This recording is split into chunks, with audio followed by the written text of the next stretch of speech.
The only way is the right way, I might say. Nobody doing it better, y'all some lightweights. Malik Wright, up all day and all night, pushing all the buttons up to something till it's alright. He looking at it from all sides and angles, got a stripes on his body like he played for the Bengals. Oh man, there's no one discussing it. They came, they stayed, they either did it or done it. Man, I love it, cause all they ever do is win. So kick back, relax, the TWSN. Shout out Young Swish.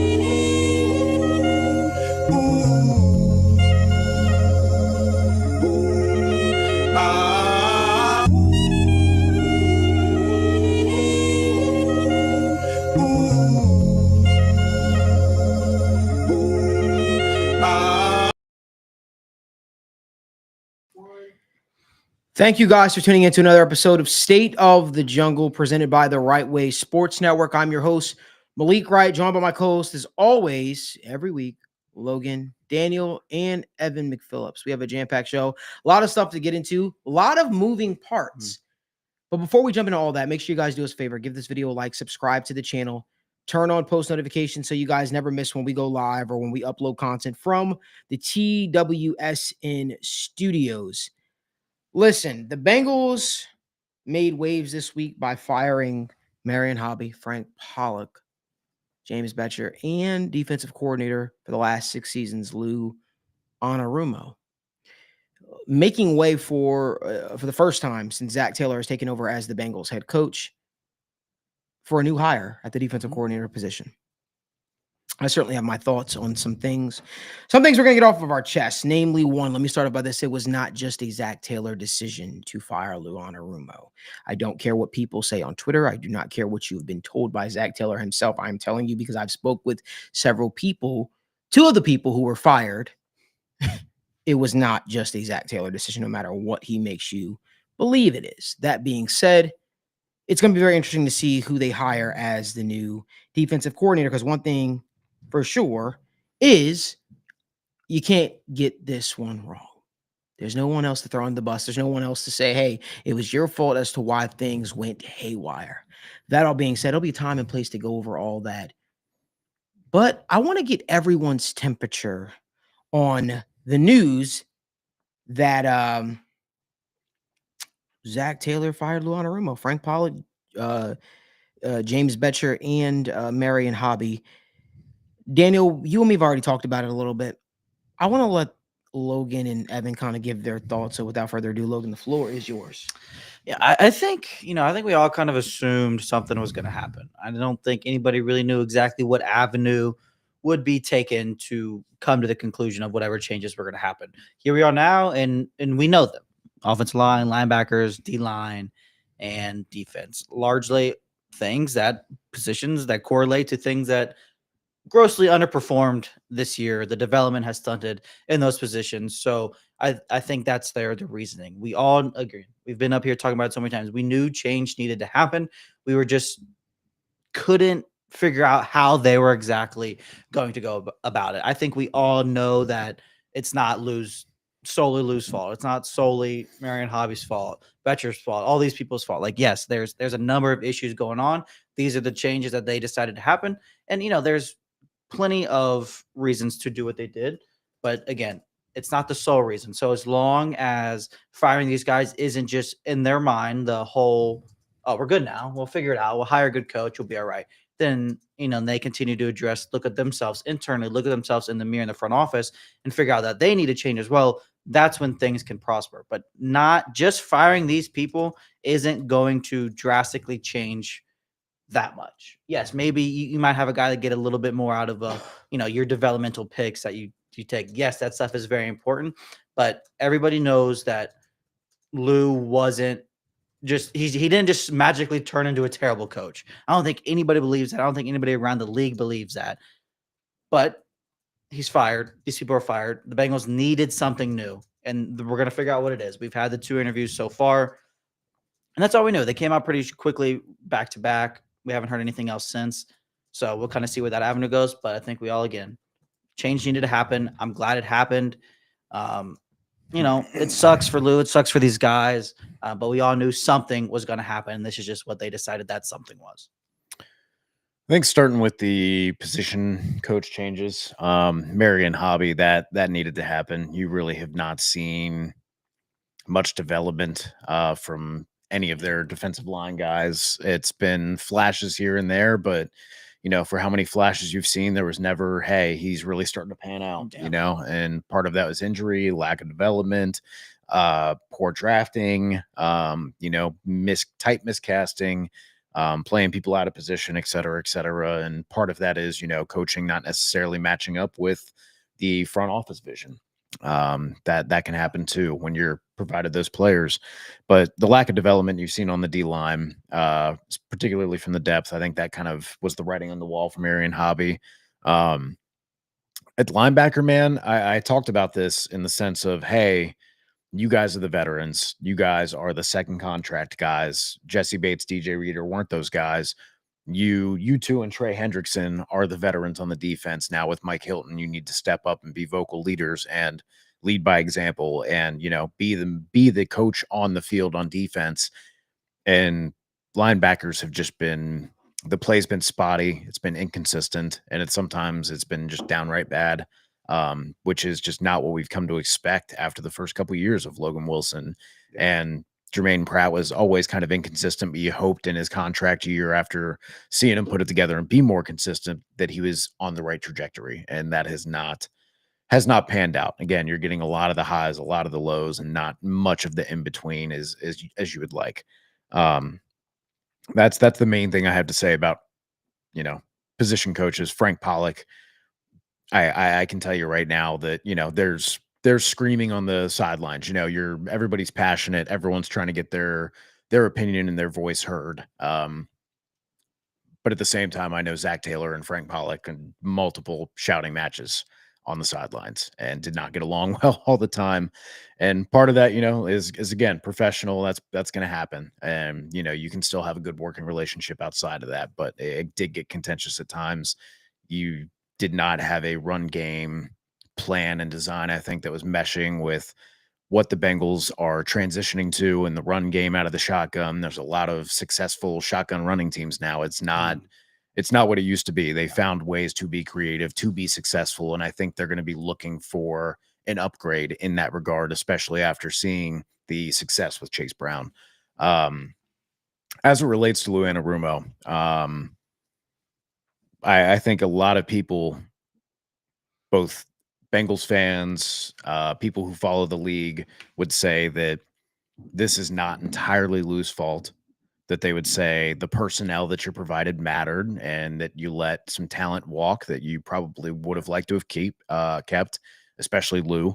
We know he wanted Jesse. We know he wanted DJ Reader to stick around. Considering all that, injuries, Dax Hill went down. Cam Taylor-Britt just suddenly regressed majorly. DJ Turner started to shine and then got injured as well. Cam Sample, though, that is a role player that is 400 or 500 snaps from a competent D end that you could have counted on. That's difficult. And and you can say also that Lou and the defense kind of put it together down the stretch, and they at least had them playing at the level that you would have expected with the talent that they had. But, that's all to say that, he's not a bad coach. He's not bad at what he does, but there was a change that was needed, and they definitely needed something new. And the Bengals felt like they didn't want to settle for mediocre or average. And, when you read all that back, hey, it's not entirely his fault. Personnel matters. Injuries matter. You put it down together down the stretch, and they looked like they were playing well. Not bad at what he does, not a bad coach, but you need to change in something new. I think every single one of those points could apply to someone else on the staff that's still employed. But that's maybe a conversation for another day. Let's play a little game. All right. We have never had a State of the Jungle show go under 1,000 views. Never. Magically, all right. We all know State of the Jungle is State of the Jungle with Malik Wright. That's what it says. But imagine State of the Jungle officially goes under 1,000 views. So let's say we get to just 400 views on a show, right? And we do that consecutively. Well, changes obviously have to be made. People probably think the show is not entertaining anymore. It's not watchable. Well, I want the credit when my name's attached to it, right? But then I say, you know what? The reason why the views are down is because Jimmy's the producer. The reason why the views of the show is down because Daniel's now on camera. The reason why the show is down is because Logan doesn't talk enough. The reason why the show is down because Evan is one way or the other way. We don't agree. And then I clear house, right? Clear house. And then I'm tasked with filling a new producer, 3 new co-hosts. That's how I view essentially what happened here. When I believe everybody is a valued asset to this operation. And I think merely placing the blame on a person or a group of people is how you get figured out. And what I mean by that is, Zach, you only get one opportunity to do what you just did before everybody starts looking at you. And you know what? I think a lot of people have already started looking at you respectfully or not respectfully. I think people have already started looking at you. I think that when, Dryden, I'm going to answer your question. He says, don't know why Malik and friends keep pretending that Lou using more than half the cap in 3 out of the 4 of our draft capital 4 years in fielding a bottom 3 defense. It's okay. It's not okay. That's a Duke Tobin thing. That's like Lou didn't choose to give Sam Hubbard and Sheldon Rankins all that money. Yes, when we say the amount of money that has been spent, see, right now I feel like we're cherry picking here. I feel like we're cherry picking because what did those assets go to? Whom did those assets go to? They certainly didn't go to DJ Reader. They certainly didn't go to Jesse Bates. They certainly didn't go to Chidobe Awuzie. They certainly didn't go to a veteran cornerback to come in here and help the defense. They went to people like Sheldon Rankins, who played a few snaps, right? They went to Sam Hubbard, who's been injured for the last 2 seasons. But he gave him Zach Carter. Come on. Could you imagine if I said, yeah, man. Hey, you know what? We're going to build out Zach Taylor's offense, right? We're going to build out Zach Taylor's offense on draft picks. Huday MD said Lou chose to make Rankins 2 gap. Who the hell were you expecting him to play? McKinley Jackson started the season injured. Chris Jenkins started the season injured. What did you expect?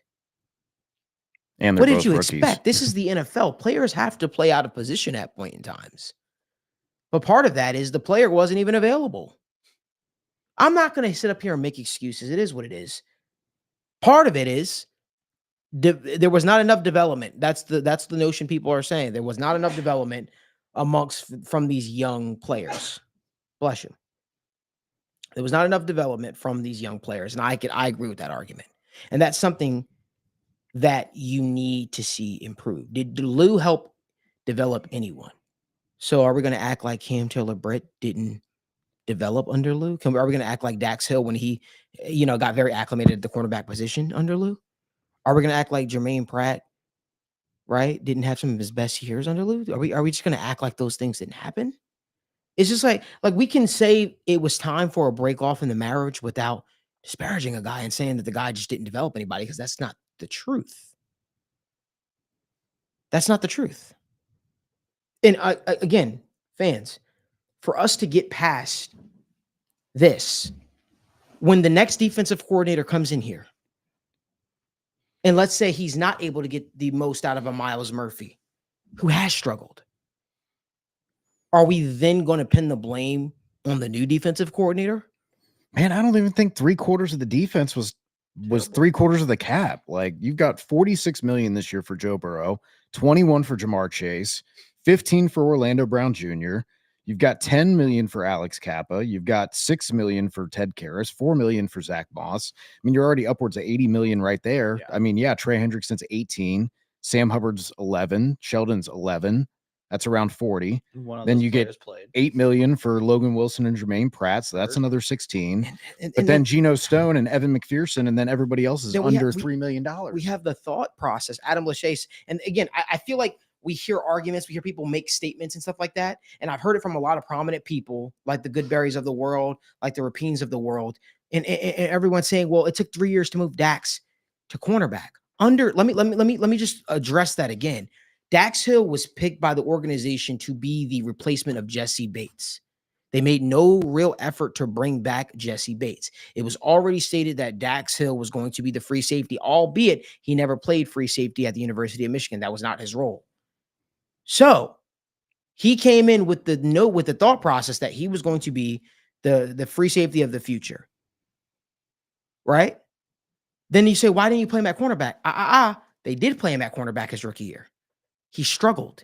Respectfully, he sucked.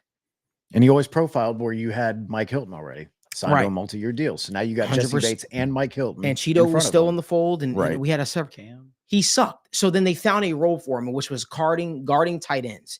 That was his responsibility. Mhm. The next year, he was the starting free safety for the Bengals.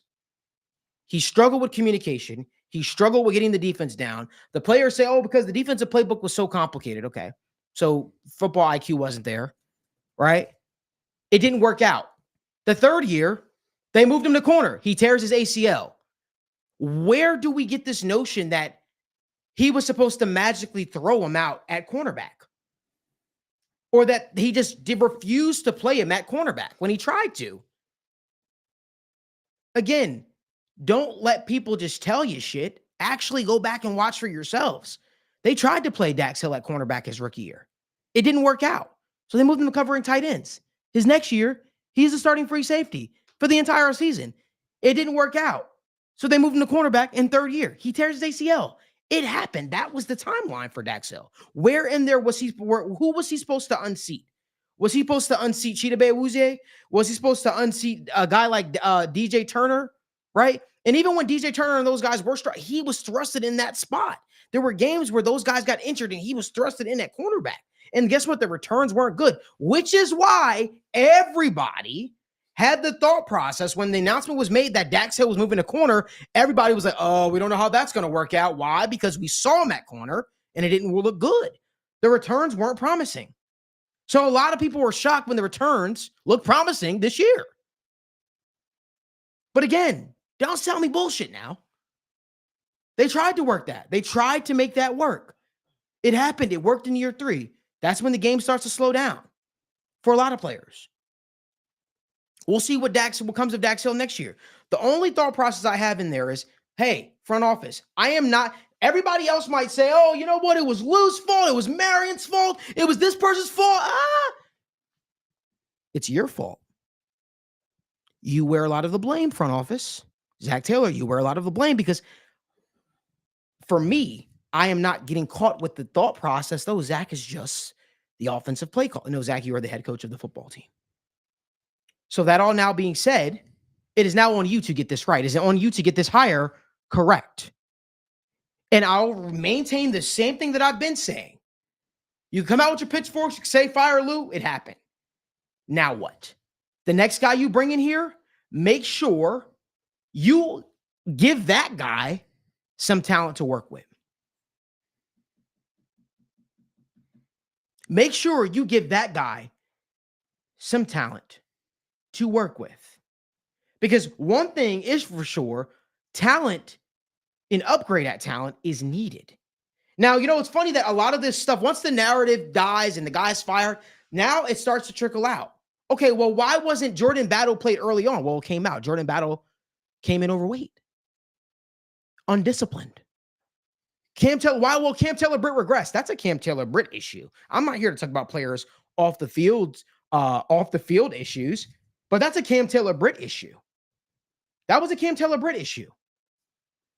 The same stuff they were running last year, they were running this year. There's more to it, though. It's not a coach can't tell a player, hey, don't be out partying. Coach can't do that. They expect you to be a professional. Mm-hmm. You're a professional football player. So now that we got the loose stuff out of the way, let's talk about Zach. Shall we? Let's talk about Zach. Because now we're at a pivotal moment where the head coach is now being viewed in the spotlight. Zach, what are you going to do? Who are you going to hire? Who's going to come in here and get the defense corrected? I don't know. I don't have an answer to who that person is, but I like to talk it through. I like to talk some of the names through with you guys. We know the Bengals had an interview with DeMarcus Covington, the Patriots defensive coordinator. I thought that was just, you know. Yeah. I thought and J Lock, you said you just gave Luke credit for Cam Taylor-Britt, but now it isn't his fault for the regression. And that's not what I said. I said it is not a coach's job to tell a player how to approach their job, meaning partying and doing several other activities that don't align with being a starting cornerback in the National Football League. You get me? What I'm saying is I'm giving him credit for his defense. Timely turnovers. We all know what Lou's defense was based off of. He's going to go somewhere else and have a great career. But what I will say is what Marvin Lewis said is absolutely right. You could get rid of coaches all you want, but at some point, the players got to play. At some point, the focal point does fall back on the players. At some point, you have to look at the players and say, okay, what's it going to be? Again, y'all can try to absolve Zach in the front office and all this stuff for how this thing has turned out. I will not do that, which is why I came to Cincinnati, right? To be different, to have a voice. That all being said, Zach, who are you going to hire? What are you going to do? Dan, you've been kind of quiet. Yeah. Dan, you've been kind of quiet. And we'll get to the Burton situation as well when we start to answer some of your questions. Again, on this show, we don't hide from stuff. We talk about everything through. Yeah. We aren't blinded by the light. We're not going to say, you know what? We're not going to say, Zach is back and everything's going to be great because the offense was so great and all they need is a new voice at defensive coordinator. No, that's not how this works. We're going to talk everything through. But before I get to who the next defensive coordinator is, we got to ask the front office, who's scared to put Duke Tobin on the podium. Cowards. We got to ask the front office, what are you going to do to help the next defensive coordinator? You want to chop up my clips and put it in your Bengals videos? Chop up this clip. Put Duke Tobin on the freaking podium and talk to the fan base. You decline Paul Dehner Jr.'s request, apparently, to speak to him. Do something. Hold yourselves accountable. But, Daniel, floor is yours. Yeah, I think just before we get to the new candidates, I think my philosophy with this and my frustration and my excitement comes from we get to pinpoint what the actual issues are.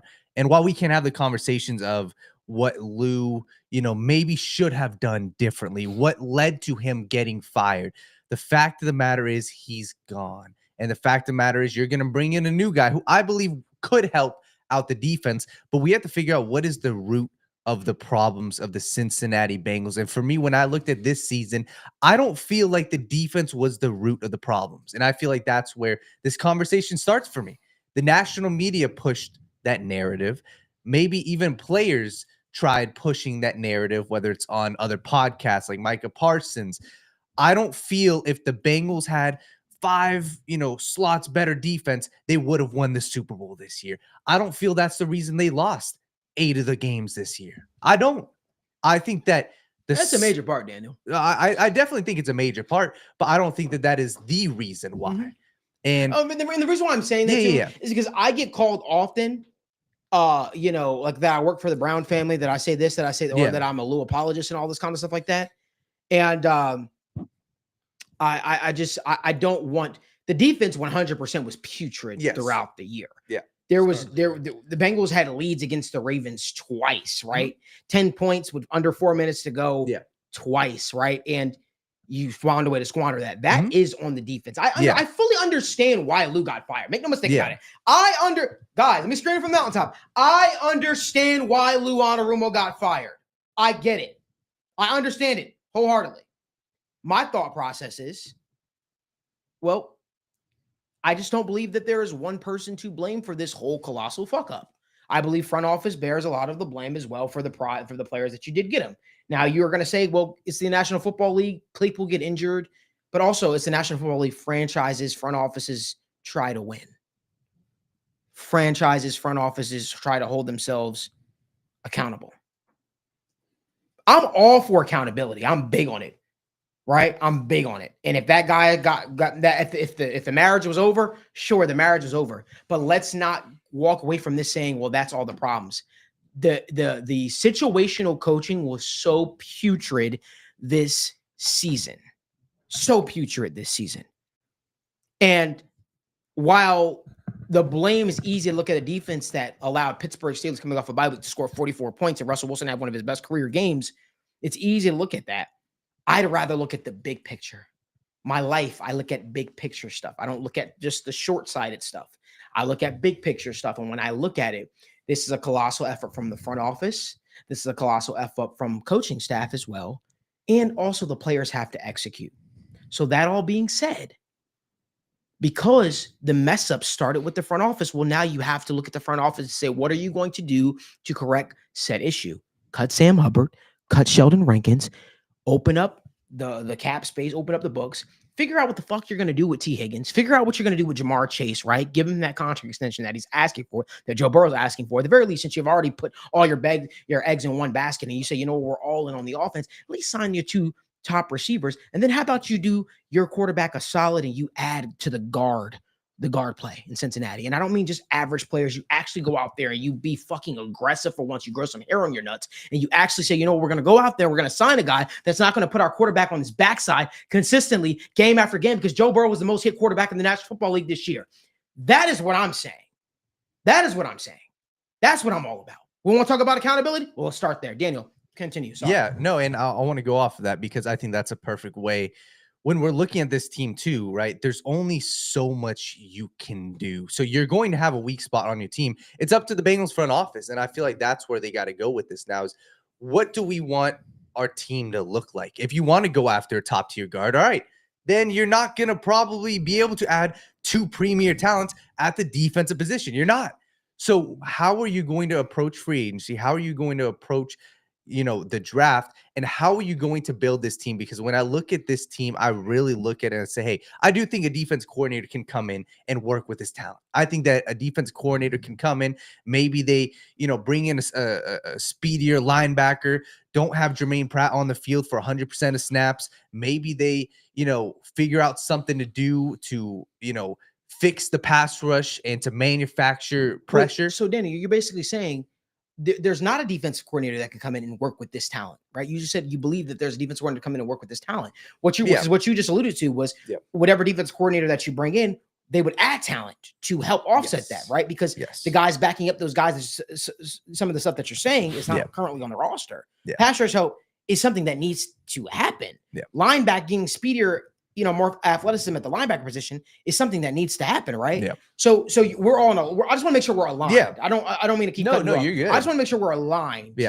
Right.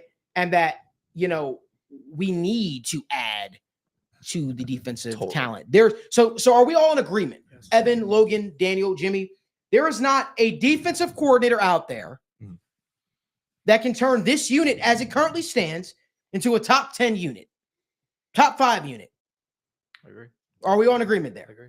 I think if they did, it would be in the strict nature of defense to oscillate between seasons, right? We remember like the 2018 Bears when Eddie Jackson had like 6-7 picks and the defense was crazy and everyone was like, look out, the Bears defense is back. And then they fell off the map, right? And especially when you have defenses that have like a low number of total pressures, but a high number of sacks, right? That implies a lot of luck.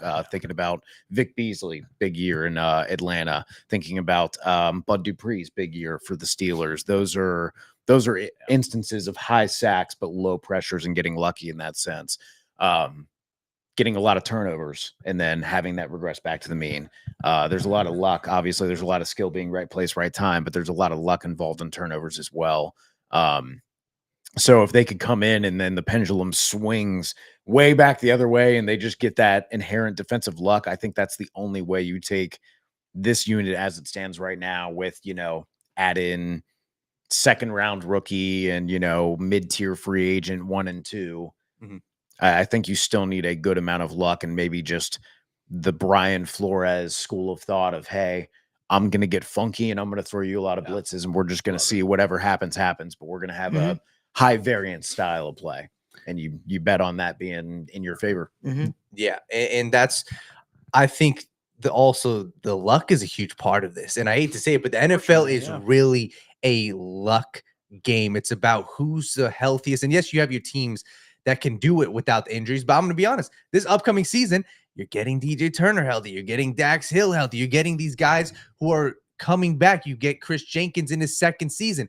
I hate to say it, but I think that this defense is going to be much more prepared from a youth standpoint just because they had an extra year to play. Cam Taylor-Britt went through his worst season, and he's going to get another shot. So I think that by the pure nature of it, I think that this defense will be prepped because they were just young this year. They were thrust into roles that they weren't expected to be.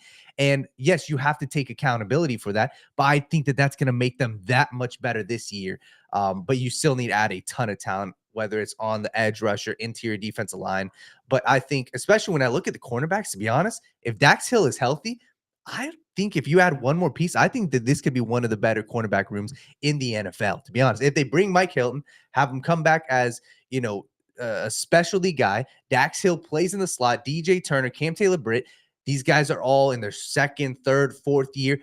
Add one more veteran quarterback, I think that they could be in a much better spot, but it comes down to also who do you add, especially in the draft, which I think that they should. Before we even do that, let's talk about who they're going to potentially add as the defensive coordinator. So let's talk about some of the names here. While we have you all here, we have over 200 people watching us live. We greatly appreciate that you guys make us a part of your Wednesday night routine. Do us a favor, give this video a like, subscribe to the channel, and turn on post notifications so you guys never miss when we go live or when we upload content. We have content literally coming out each and every single day. Let's jump into some names, right?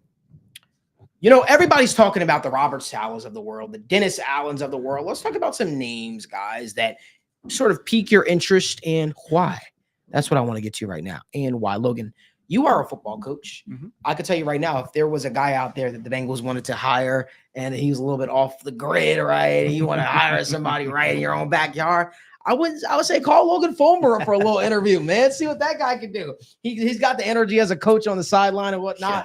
But in all seriousness, though, Logan, who would you like to see as the Bengals' next defensive coordinator? And please don't utter the name Robert Saleh, right? Because that guy is being in contention for head coaching jobs. That guy is still widely regarded around the league. That guy people are looking at and they're saying the Jets screwed you over. The Jets effed you over. So guess what? We still believe that you have some talent. And guess what? There's a pending offer out there right now for Robert Saleh to coach the San Francisco 49ers defense. So with all that stuff being in consideration, because I don't want people to think I'm just shunning the idea. Why would Robert Saleh choose Cincinnati where you have to scout, you got to do a lot of the scouts job, come to colder weather, the Midwest. When you go right back to San Fran, living your life, you get to coach Nick Bosa, right? You got it made, and you have one or two good seasons there again. Who knows? You might be a head coach again in the league. Probably another good defensive leader. You might be sitting. Well, I think that they did their current defense coordinator when they fired. I think they did him bad, and now they're like, we want him back on staff. What? That's crazy. That was wild. That's crazy. Yeah. I know I fired you. Yeah, but like we want you back on staff in a lesser role with lesser. We want to pay you less responsibility, less time, less importance. But if you want to probably actually more responsibility, right? Because you think about it, those guys do a lot of grunt work, so the coordinators kind of just relax. Anywhere other than Cincinnati does that. But just curious, who in your mind would make a good defensive coordinator? Maybe you have some names at the tip of your tongue. I'm all ears. Yeah. To be honest, I'm really going to talk about Patrick Graham, the guy we know we've interviewed so far. I would be very, very, very happy for him to land the job here in Cincinnati. And, I don't think many people talked about that throughout the season because it even slipped my mind for most of the time because his contract just ended. That's not really like, the avenue of like coaching. I don't feel like you really see that very often. Either somebody's fired or, they're just, and then they go take a position coach from somebody else. It's very, I don't want to say it's very rare, but you don't often see a good candidate just hit the open market, no extension or no firing in place one way or the other. But that's what happened with Patrick Graham. And, you look at just their team, that talent, they have Max Crosby. They signed Christian Wilkins. There's no other real superstars on that team. And I think that's, we kind of just got done talking about what a defense coordinator needs, how if a defense coordinator could come in and really take over and flip this unit. What Patrick Graham did with the Raiders this year is very admirable. He did it without Max Crosby for a lot of the year. He did it without Christian Wilkins, who we all wanted, and he still put together a better defense than what the Bengals put out there. He had guys like Caleb Chason out there wrecking games this year, which is, could you imagine if the Bengals just picked up a pass rusher off the street and had them dominate games against division opponents. He's been there. He's been in numerous places. He's game planned against top tier teams like the Chiefs. He's been at division with Mahomes. He's got that experience. But at the end of the day, his defenses are always just aggressive. They're forcing turnovers. They're making big plays. He hasn't had so much superstar talent around him. Max Crosby is awesome, but it's a similar vibe to what Cincinnati has. They have one star pass rusher, then everything else is kind of, we're trying to make it work, and he's made it work at a higher level than what Lou did this year. There's a lot of things that go into that. A lot of the players in Las Vegas speak very highly of Patrick Graham. He's another guy that could be in line for head coaching job in a few years if he goes to the right spot and his defense plays really well. But another underrated aspect of it is this is kind of weird too. Me and Daniel have talked about stuff like this a little bit, but when you bring in a new defensive coordinator, they don't want to necessarily change your personnel, but they're going to have their guys that they like. And it just so happens the Raiders this year, they have a number of free agents that line up pretty damn well with what the Bengals need. You have Trayvon Moore back there who can come in and be your starting safety. You have Divine Diablo, who's one of the fastest, most athletic linebackers in the league. You have a defensive tackle in Adam Butler, who's one of 4 defensive tackles to be top 15 in both pass rush win rate and run stop win rate with 4+ sacks. That's 3 people that immediately could come in and make an impact on a Bengals team. They have 3 specific needs. Those are 3 positions where you need, the vocalness. You need the people that could be able to relay plays. You add a linebacker, that's a pretty important position when it comes to getting people set. Same thing with safety. So just it's not obviously we're going to hire him. He's going to bring these 3 guys, but that stuff does happen. They're going to bring people they like, and it works out. And it's a very easy pathway, I think, for the Bengals to move. We're gonna get a new DC. We're gonna get an aggressive guy, a players coach, a guy that likes, and he can bring over a handful of. I think even K'Lavon Chaison's a free agent if he really loved him that much. He can bring over a handful of people that fit what this team needs, that aren't going to be super expensive, that aren't superstars, but he can kind of just start combining his teams and combining his mindsets and just putting a better team together where he can have the talent he's had in Cincinnati. He can bring people that know his scheme that also fit what the team he's going to needs. It makes a lot of sense in a lot of ways. And that's why, I was very excited when he's the first person that we interviewed. It kind of even slipped under my radar, but ever since that got announced, I've just been looking into it more and more, and it just makes so much sense to me. Daniel? No, I'm a huge fan of it. I think you hit the nail on the head with him. And I think that it sucks for me because he was the first guy interviewed. Yeah. And I think that that's the part where it's like typically, and this from what I've seen, like you'd probably would have a good idea within the next, obviously they want to go through the process, but hey, if that's the guy that you love, like you should be looking within this next week. Hey, let me get him scooped up because I've got a feeling he's going to get some other interviews as well. But I like him. I like him a lot. I think that he's got experience, and that's something I'm juggling with back and forth. There's one name I will name that's more of a younger guy that doesn't have the experience, but I think that this team could be in a position where they need a guy who's either been on staff or has been a defensive coordinator before. I think that this is something where if you're Zach Taylor and you're looking to add to your team, respectfully, I need to know, hey, you're a dude who's done it before, and I know I can trust you. So it's one of the 2 things. And I think that Patrick Graham's a guy. He's worked with the Giants. He's worked with the Patriots and Bill Belichick for 5, 6, 7 years. Defensive line coach, linebackers coach. He's been in every possible position. This was his first year with the Raiders, and they look good this year. And definitely towards the end of the season, I think that their defense showed some fight. So I definitely like Patrick Graham.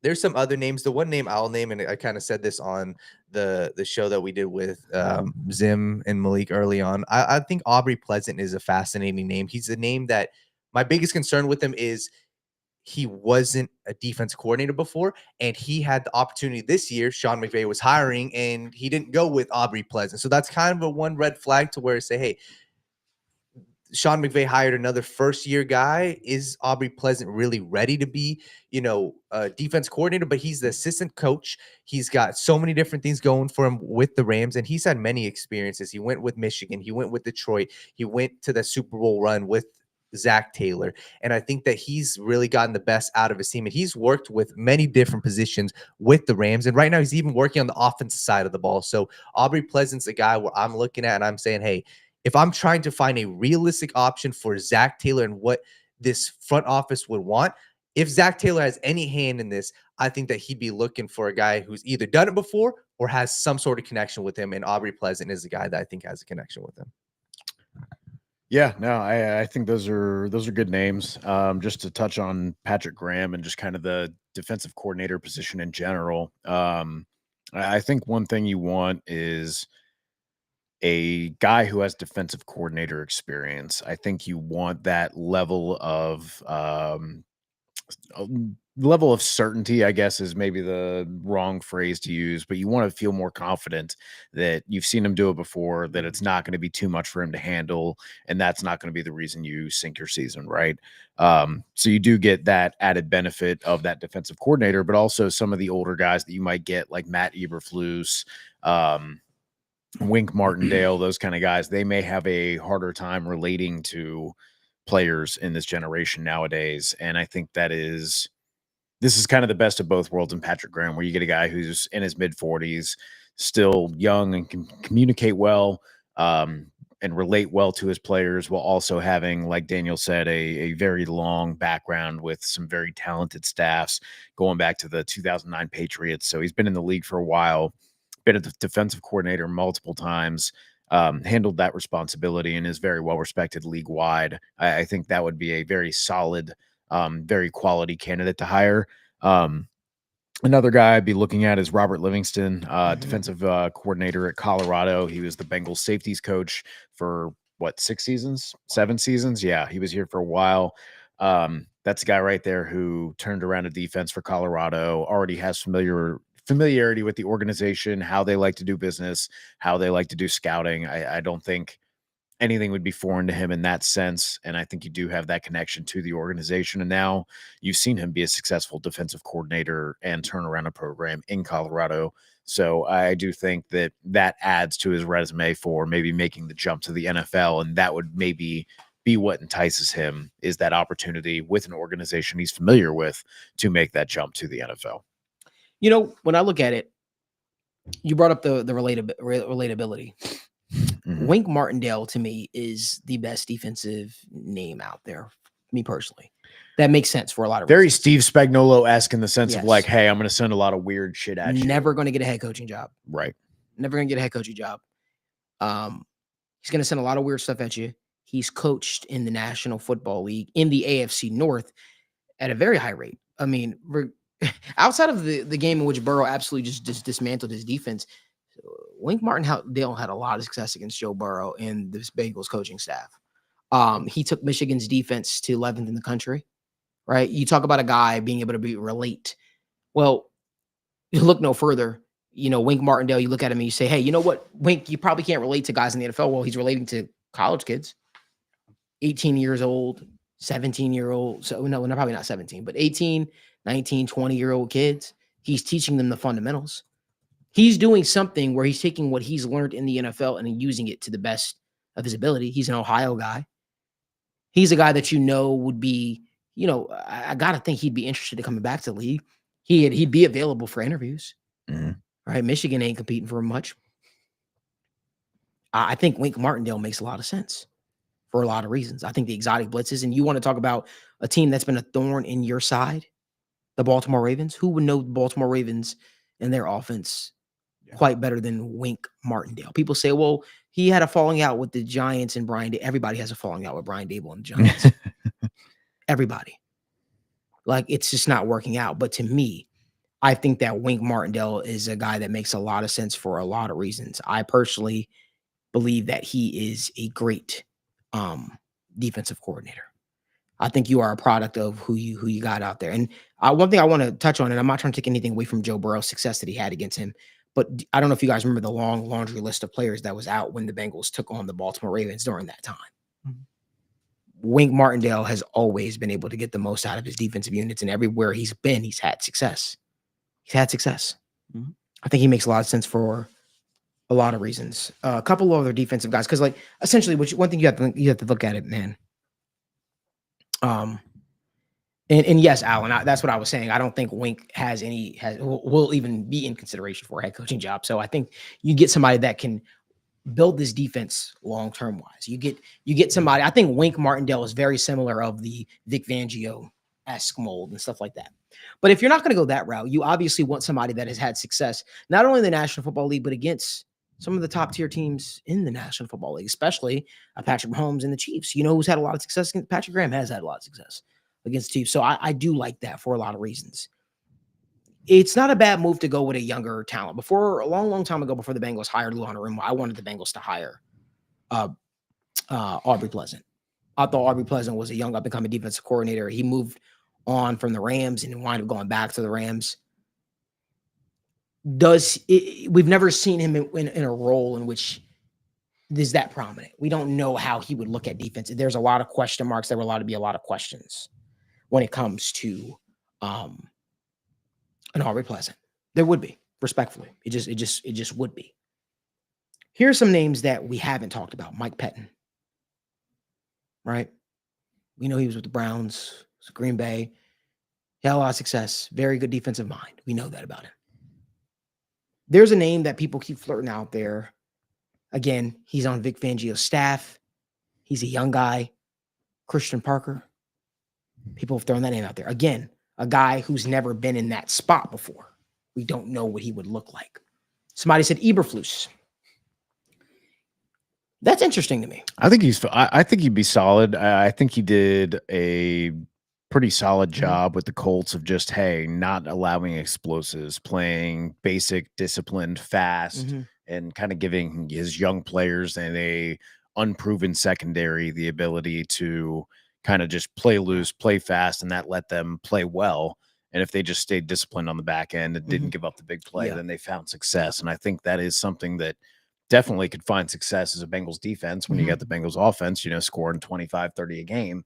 But, I do come back to this is a little bit of a player's coach kind of locker room. There are, some younger guys, especially in that secondary, and you're going to be relying on more younger guys on that D line because you got a lot of money wrapped up right now in BJ Hill and Sam Hubbard and Trey Hendrickson. And what happens with all three of those guys, we'll have to wait and see. But anticipating how much youth you're going to have on this defense and rely on in the next year or two, I really want to make sure that I have a guy whose messaging is not tired, because even as great as a coach as a guy like Pete Carroll is, who's won Super Bowls, who's found success in college and in the NFL for a long time, even his messaging grew tired in the Seattle 100%. locker room after a while. So that's something I definitely want to try and be cognizant of, especially as it feels like the generational gap seems to get wider and wider, every 10 years that we're going, the amount of technology and the amount of culture and things that you're exposed to, from someone who's, 50 to, 30 or 60 to 20 or 70. Now you're suddenly like, there's a lot that happens every 5 or 10 years now. And I feel like you do a lot of living in that point, and that can kind of make the gap that, before having a head coach who was 70 and the players are 20, wasn't as big of a deal as it is maybe now. Maybe you feel more distant from that coach or from those players. The thing that I keep toying with in my head right now is, we talk a lot about it's all about sort of what's the Bengals philosophy is going to be, because you ideally think that they're going to try to hire a guy that is of the 4-3 scheme, so to speak. I can't see them shaking it up, because the Bengals have more of a multiple front. Well, almost, yeah, but and Logan, bear with me on this. Would you say that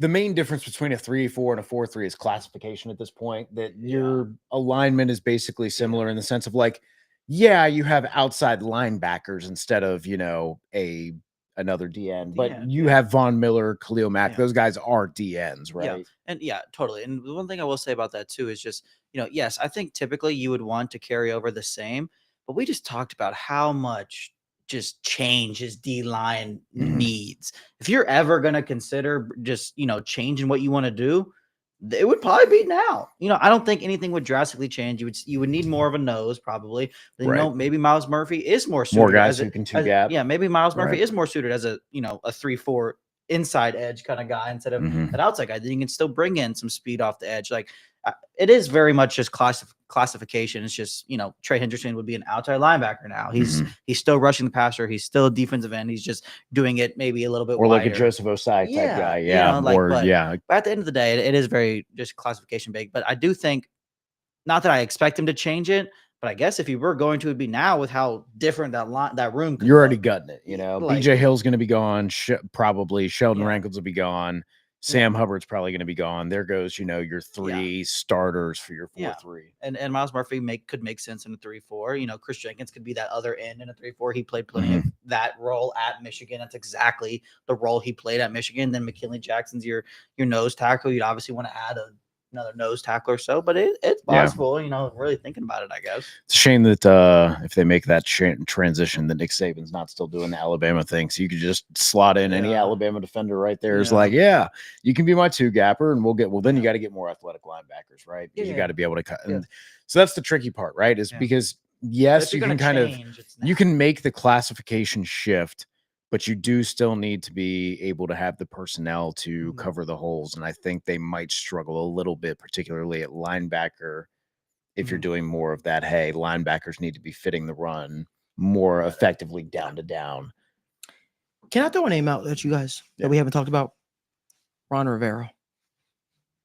Hear me out for a second. He's done well defensively speaking. He had success as a head coach in the National Football League as well. But he's already, I know people out there thought he was retired. He interviewed for the Jets head coaching job this cycle already. I think before their season even. I think ended. everybody's interviewed. No, but my point is, you don't do that unless you are interested in getting back in the game to a degree. Why not Ron Rivera? I'm just spitballing here. His defenses in Carolina were always. Always. I mean, granted, they had. I think the whole Washington football team stink probably made him not so attractive, and I don't know how much of that was his own fault, right? No. But I do think that was maybe a little bit of an ungracious end there, and that maybe kind of not blackballed, but just kind of like, we don't. A little radioactive, a little bit I think though Zach I think Zach would benefit from having veteran leadership on his staff. I look at what the job Dan Quinn did for Dallas, in which got him the head coach, the head coaching job that he, with the Commanders, and how great he did. I'm not saying Ron Rivera will be head coach again, but I believe he has won Coach of the Year award, right, a few times. It wouldn't be a bad thought to have a DC with some head coaching experience to help with the game management aspect, because that's where I would say Zach could really improve. And I also think that Zach sometimes is a little bit too big for his bridges. Personally, I think sometimes he's a little in over his head. Sometimes somebody said Jack Del Rio. I kind of touched on this a week ago. I don't know if Jack Del Rio makes sense. He just got a DUI 2 weeks ago. He didn't. He had a really, really bad relationship with a lot of players on his defense. The last stop that he was at, wasn't it in Washington? Wasn't that? It was in Washington. Yeah, it was in Washington. Yeah, and I remember he and his players were like verbally going at it really, really bad. So I don't know if that's something you want to introduce. Yeah, I just think that Jack Del Rio has a lot going on right now in his personal life. He literally just was in the news for the bad DUI and stuff like that. I just don't know if you're winning over players on a defense where you're trying to get them to be professionals, be that and third, and that being the. But I think that Ron Rivera is a defensive coordinator candidate that I think that Nick said he fits right in Cincy. Hey, there we go. I think it's important for us to remember too that please don't hire Press Taylor as the run game coordinator. Let me just say that again. Hire him to do anything. Please don't hire Press Taylor as the run game coordinator, because I can 100% see that being the case. Because Jacksonville runs the ball so well, right? Oh my God, I can see that being the case. Yeah, Travis Etienne's real good, man. We need. I think when it comes to D coordinator, I know not all these names are going to thrill everybody, right? Everyone's got their own opinions, but I do think it's important for us to remember that they are a lot farther ahead of the cycle this go around. I think that if you compared Lou Anarumo in terms of a coaching prospect before we kind of knew what he was, that you would say a lot of these candidates are of a higher quality. So I think there's reason for a little bit of optimism if you're looking for some in this regard, in that sense of, hey, they are getting to this right after the season.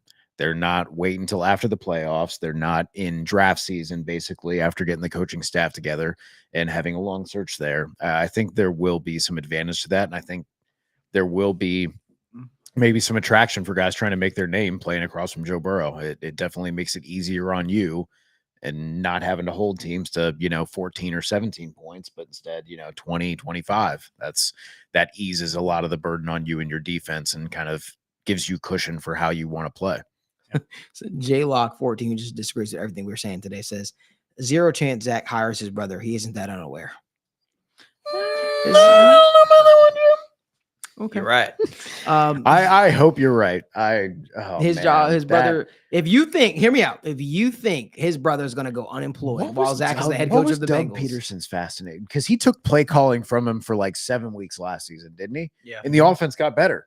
Yep. And then he gave it right back to Press Taylor going into the season. It was so confusing. Like, I don't. Nothing about bringing anybody from Jacksonville, regardless of last name, sounds. but genuinely, can't you see him being the Bengals' new running game coordinator? No, yes, but no. Like, please, no. Like I said, it's not like Jacksonville was good at running. With how many Turners and Kubiaks and everybody else around the league, there's not any way we can say that that's ruled out. Find me a out. LaFleur somewhere or something. Yeah, no, there's a family got any tree that I can get on board of. Yeah. Man, listen. No, but in all seriousness, though, people have thrown the name Mike Zimmer out there.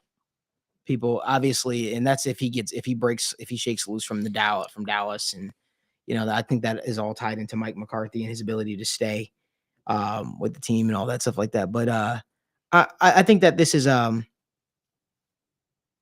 think that the next defensive coordinator hire has to be someone. I think it really has to be someone who has experience or someone who's proven.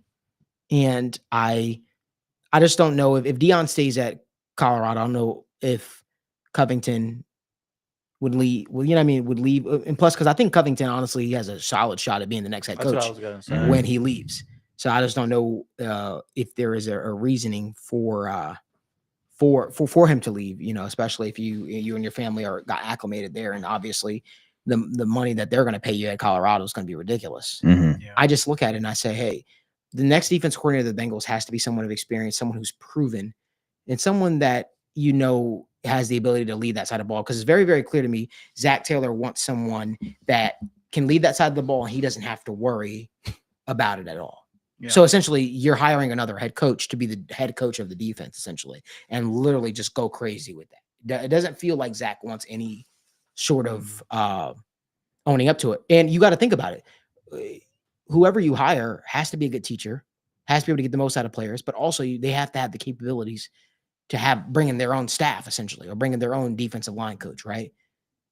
So ideally, with that thought process, you want to go with someone who is a veteran to a degree. Yep. I don't know. I'm just my thoughts. I think to continue with another name that we haven't talked about that kind of like sort of fits a little bit everything nowhere greatly is DeMarcus Covington, the guy we literally interviewed. I don't know how obviously legitimate it was, but he's called a defense.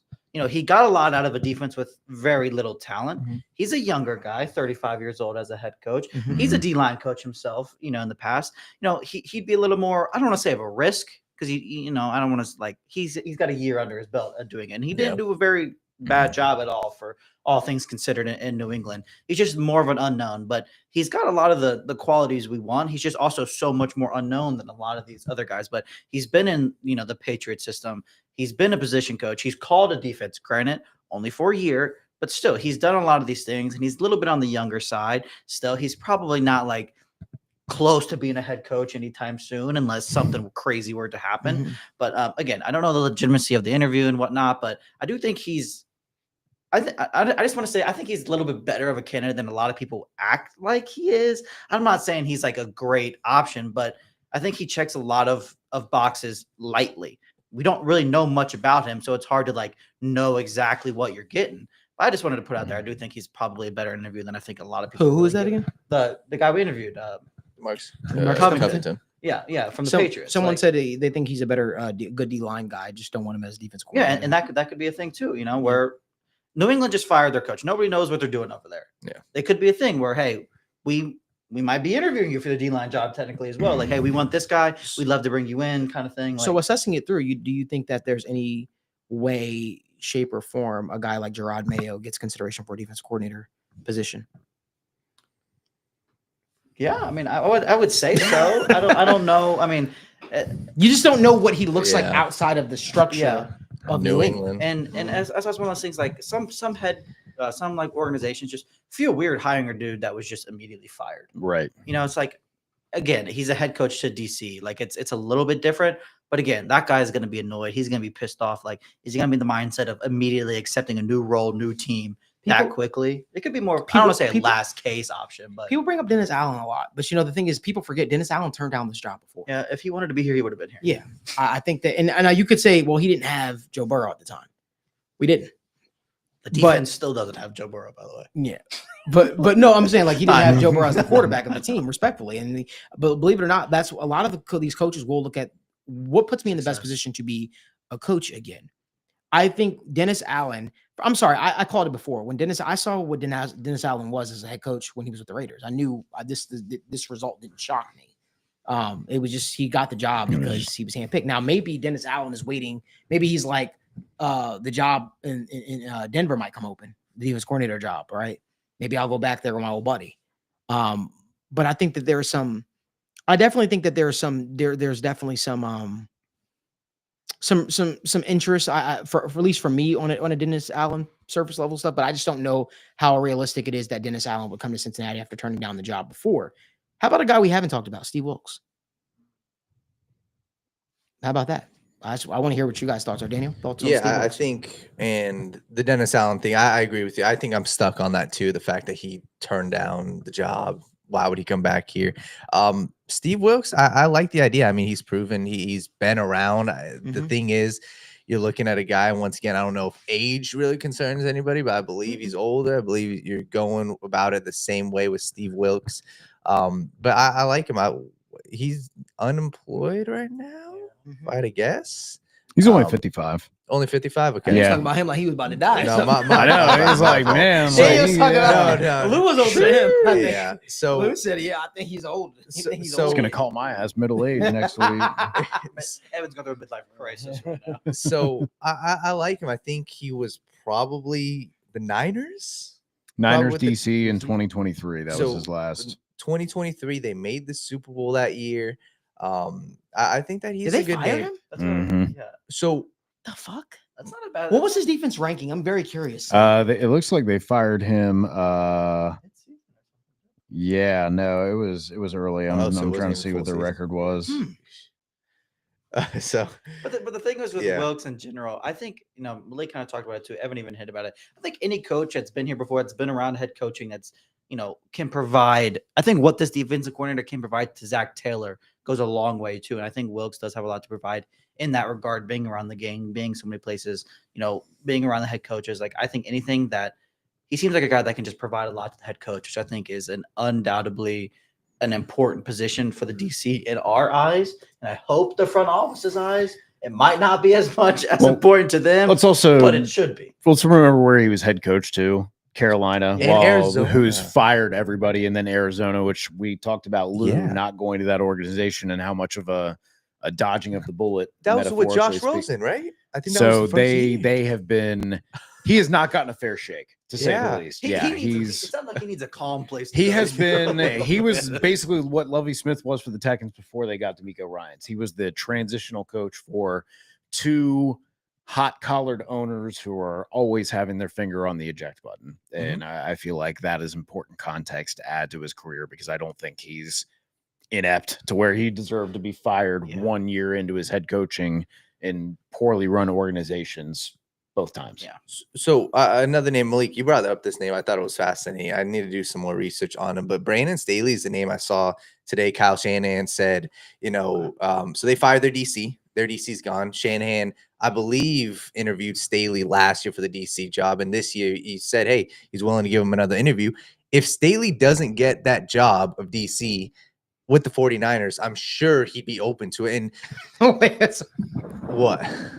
Sorry, go ahead. Wait, what? Somebody said Matt Patricia. Y'all hated Lou, but you want Matt Patricia. No, dear God. God, no. No, Oh, Matt Patricia is a, gross. and I think that's just a tough thing for. I don't even know what Patricia is, but he's had some Nowhere. serious problems with his teams recently. You want to ruin the culture. That's a good way to do it. Yeah. But I think that Staley's a name that's interesting because I know, like I said, if that 49ers job does not go to him, I know he'd be interested. And his biggest problem was being a head coach. And I truly believe being a head coach versus being a coordinator is two completely different ball games. He was a very good coordinator with the Rams this season. I believe they went to the Super Bowl this season. And he was with the Chicago Bears. And I think that he could be a name where you obviously need to bring in some more talent, but he's a name I wouldn't be shocked, like I said, if he doesn't get the 49ers job, if he's one of the interviews for the Bengals, but he's just another name. For sure. I think one thing from this discussion is there are so many different names out there for the Bengals to consider, and we kind of talked through a lot. We've probably mentioned some that haven't been talked about before. One thing's for sure, they can't get this hire wrong. They have to make sure they go through their entire process of hiring the right guy out, no matter how long it takes. Somebody mentioned some of the names out there, like Al Golden. Al Golden kind of talked about it today, where he said he's not focused on anything besides, Notre Dame. He's not even leaving the building. As he should be. And, how long do the Bengals want to wait to hire the defense coordinator? I can't see them doing that. Some people brought up Todd Grantham. He turned down the job before. He's now at Oklahoma State. I don't, that's a step down from where he was before when the Bengals were interested. I don't know if some of these people that the Bengals have kind of circled back to before, they'd go down that path again, in terms of their I forgot my train of thought what I was saying. In terms of their interest level, like people say Robert Sal. I think these are guys that we're shooting for the moon, as you should be. You should be trying to shoot for the moon, because I think the next guy you hire a defense, you want them to be a game changer. You want them to have a name. You want all that kind of stuff. But you also have to ask yourself, well, anybody would want to come to Cincinnati, but would they really? You think about the optics. This is a coach entering a lame duck year where he needs to perform. That's the big concern. That's the big concern, right? So there's, while Daniel talked about stability, is it really stability? That's why I think about someone like Livingston, who you can make the jump to the NFL and you can still show and establish that 1 year. Yes, I had this 1 year, but this is a shot for me to be a DC in the NFL. And if Dion is really thinking about moving around, we'll see. We'll see what happens with that. Right. There's a lot. There's a lot of it you have to ask yourself, what is it like working with Zach? What's it like working with the organization? What is it like working with the organization? Because coaches talk. The coaches circle is very similar to media circle, right? It's similar to fan circle. People talk. People talk. People ask questions. What is it like working with Zach? Is he a guy that is accountable? Is a guy that you're going to, but also understand if you're the defensive coordinator of Cincinnati, the onus is on you to get it right. The onus is on you to get this defense right. And so you have to ask yourself as a defense coordinator, any defensive coordinator candidate that's sitting down with Cincinnati Bengals, the first thing you should be asking your organization is, okay, why did Lou Anarumo go from hot head coaching candidate to now fired in 2 seasons? 2 seasons after that. Why didn't it work? What's going to make my situation different? What is your plan to help fix the defense? Are you willing to spend money in free agency to help fix the defense? Are you willing to give me the resources I need to fix said defense? That's what every defensive coordinator candidate should be asking, because one thing you don't want to do is you don't want to take this job and then you're asked to make lemonade with currently what you have on the roster. You ideally want to have certain guarantees in place. And some of the higher coaches around the league get that type of stuff. But if you're asking a defensive coordinator, I don't care how old you are, you could be a young defensive mind, you could be a guy that doesn't have the experience, you should be asking this Bengals organization those questions, because if you're not feeling supported by the organization to help fix the defense, why would you take the job? These are questions that should be asked. And the more so, the Bengals should have a plan in place to sell these said defensive candidates on why they should take the job. Because what you don't want is to take the job and be in the same situation Lou Anarumo's in, out of a job in a couple of years, or out of in a year. These are the questions you need to ask the organization. Hold their feet to the fire, since they're too scared to come and address their fan base and address the city of Cincinnati and address the paying people that pay all their money to this, for this team, to this organization on a regular basis. These are the questions you have to ask. You have to ask this organization. You have to ask yourself, if you're not being supported, if you're not being helped, why would I come to Cincinnati? Especially if you're shooting high for the big names. Patrick Graham 100% is going to be asking those questions. What are you going to do to help support me? That's going to be the bottom line. What are you going to be doing to help support me? Because ultimately, you want to have success as a defense coordinator. You don't want to tarnish your legacy or your name or your potential opportunity to be a head coach in the future because you took the job in Cincinnati and you weren't supported by this front office. Just my thoughts. So it's going to be very interesting to see how this thing shakes out. I think that I think the Bengals, again, they have a huge offseason ahead of them. And that's something I want to talk about now. This is the biggest offseason in Bengals history, only because Joe Burrow, Jamar Chase, you've never had two talents like that at the quarterback and wide receiver position. What are some things that you guys want to see the Bengals do this offseason that you think can help get this ship corrected so where we could be talking about the Bengals in January about their next upcoming their upcoming playoff game versus sitting at home or hiring a new coach?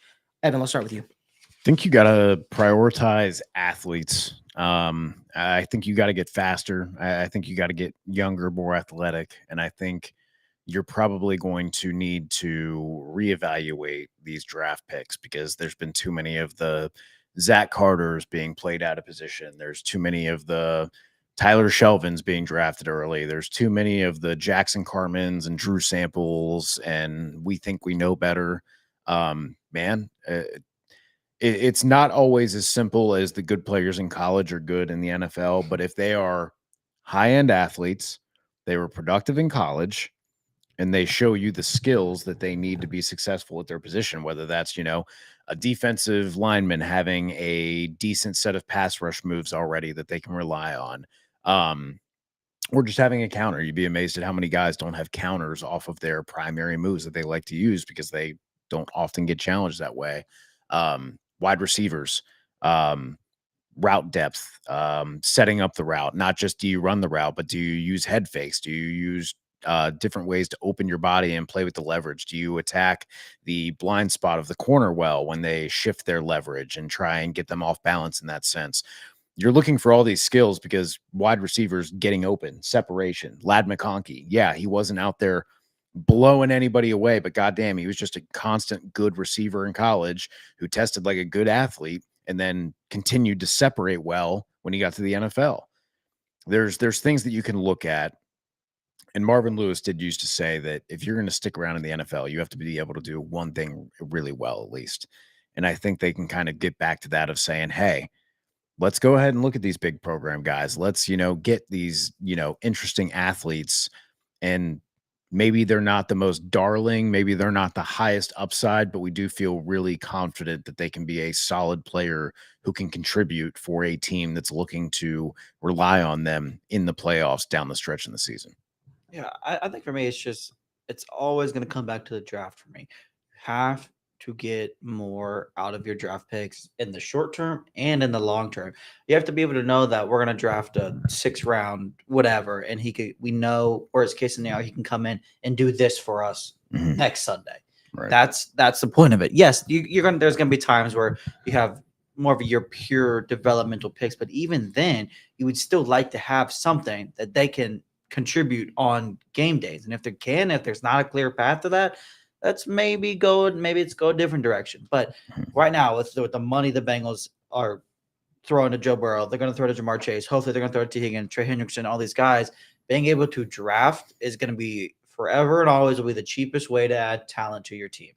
And if you continue to not do that well, now you're not going to have talent. You're not going to have affordable talent. So then you have to go pay more expensive talent or pay worse players more money than your rookies would do. At the end of the day, man, drafting is always going to solve your problems. If you need depth, how about we draft some high floor guys? If you need upside, let's go draft some athletes with crazy production numbers. Like there's more clear paths to drafting, successfully than the Bengals have in the last few years.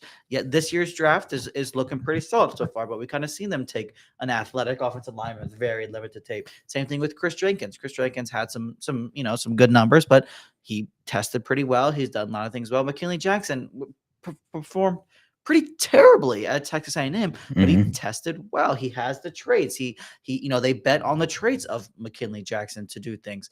And that's just even Cedric Johnson, man. Cedric Johnson, athlete. When he's getting the game, he's making hustle plays. He's flying around the edge. He might not be doing things the most technically sound, but he's getting to the quarterback, and that's what his job is. You have to just continue to draft better because, again, there's no better way to add cheap, affordable talent to your team than through the draft. Yeah, I'm with you. And I think that it really comes down to two ways. You have to approach this free agency and this offseason with urgency. And I think it's as simple as that. There needs to be turmoil and there needs to be change in this roster. And obviously, they're going to hire a new DC. They're going to hire a new O-line coach. But I just need to see some urgency. Not saying that, the way that they've gone about it was terrible, but it just hasn't worked out. And I'm talking free agency. You guys cannot be afraid to release guys that are no longer being serious, productive players on your team, whether that be a Sam Hubbard, whether that be, hey, a guy like, BJ Hill. That's a serious conversation. Are you going to bring him back? You cannot be afraid to, go about it in free agency saying, hey, we are going to have a complete shift on the defense side of the ball. Because to be honest, the offense, we can all look at it and say, hey, interior offensive line is a major need. Besides that, draft some depth at wide receiver late, round 2 or day 2, day 3. But tight end position, I think is pretty simple. I like Tanner McLaughlin. You got Drew Sample still in there. Re-sign Mike Gesicki. But besides that, I think I want to see the defense side of the ball be a priority and just have a massive change of philosophy when it comes to defense. So that's what I'm looking for. This year's draft class, to be honest with you, it is very rare that you get a draft class year 1 that just comes out and dominates. So whoever they draft in this year's class, I'm not even going to be worried about, hey, are they going to be a key contributor on my Super Bowl team right now? I'm looking at next year. I'm looking at 3 years down the road, because when you look at teams like the Detroit Lions, teams like the Kansas City Chiefs, the teams that are, at the top of the NFL, teams like the Philadelphia Eagles, they just draft talent. And at the end of the day, you have to hit on your draft picks, or else you're going to see the issues that the Bengals are having. They're not having issues, obviously, from this past year's draft class, but it's, hey, 2 years ago. That's what's not showing up now. So just some urgency when it comes to the defense side of the ball with letting go of some of your old players. And it really comes down to also, I hope that they're aggressive in the draft. So one thing I want to touch on before we head out of here is a lot of people kind of talked about it, the Jermaine Burton situation. Unfortunate situation. We don't have all the details, obviously, but we know that he was accused based on a report of assault of his girlfriend. Let me be extremely clear. If he is found guilty of I think the Bengals should cut ties with him. This 100%. Has been a up and down season with a lot of lows, very little highs. And if this is going to be a reoccurring case, I think it's best to probably move on.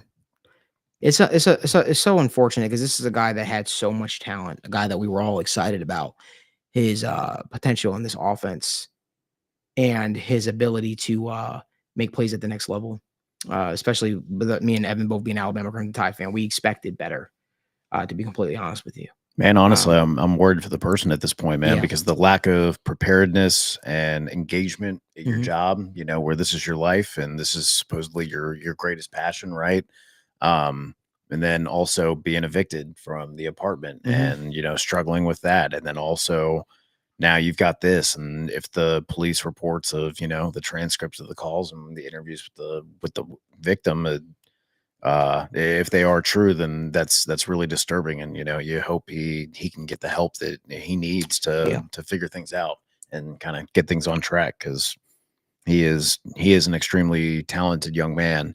But he's got some figuring out to do. 100%. It's just unfortunate every which way around it, to see the fall off from a guy that was super excited to be in Cincinnati right in the beginning when we sat down with him and interviewed him, to see this now be what's sort of come of his rookie season of him, that it's gonna have a hard time shaking this reputation regardless of where he goes, whether it's Cincinnati or not.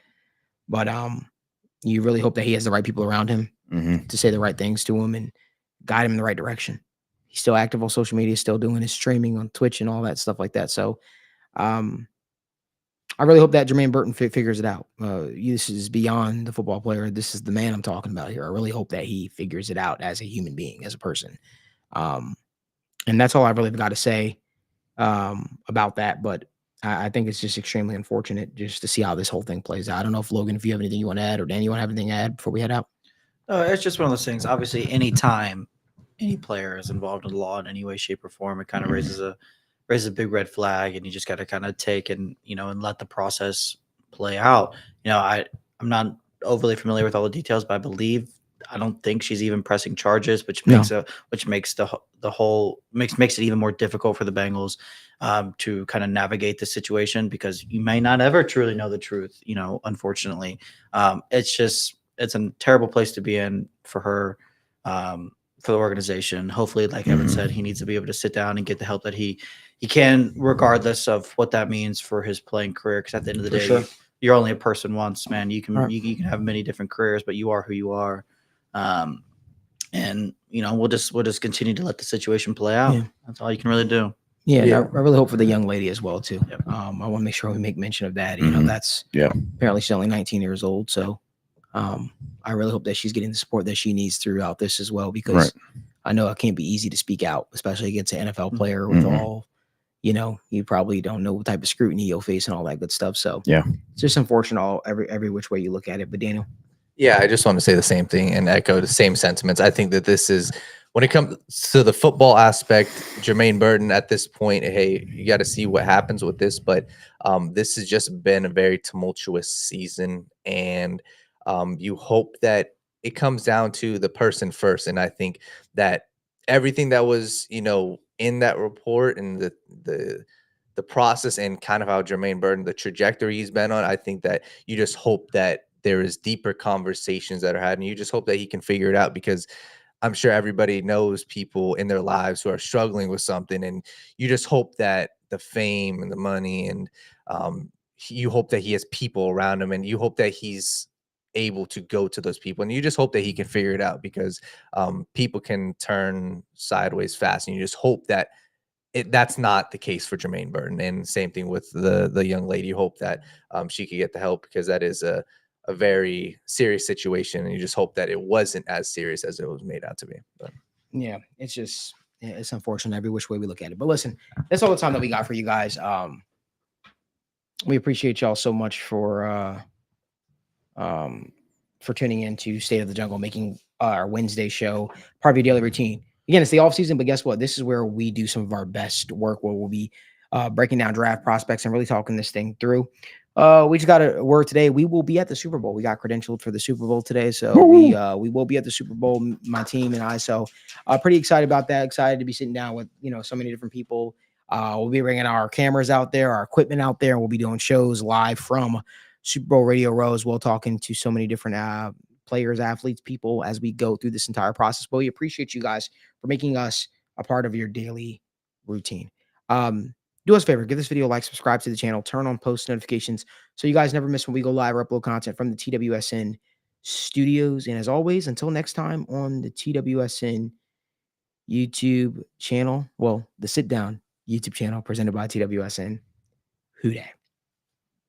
All they ever do is win, so kick back, relax, the TW.